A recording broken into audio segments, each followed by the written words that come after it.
હું તુષાર ચાવડા ભોઈ છું. અમે ભોયવાડામાં રહીએ છીએ બધાય ને ભોયવાડામાં પરંપરા પ્રમાણે હોળી થાય એમાં વાલમ બાપો કાઢવામાં આવે, શેરીએ શેરીએ ફેરવવામાં આવે છે. પરંપરામાં નવા વખતનું છે આ બધું.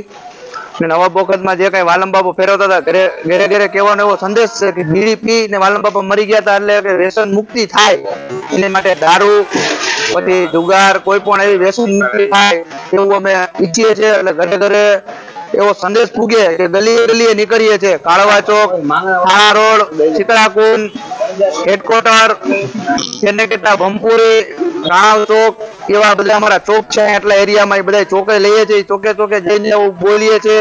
કાયદેસર જે કોઈ માણસ મરી ગયો હોય એ રીતની એની ઠાઠડી બનાવીએ છીએ. 2 દી લગીને ઠાઠડી અહીંયા પડી રહી છે. પછી એનું જે કઈ હોય એનું કરીએ ને અમે એવું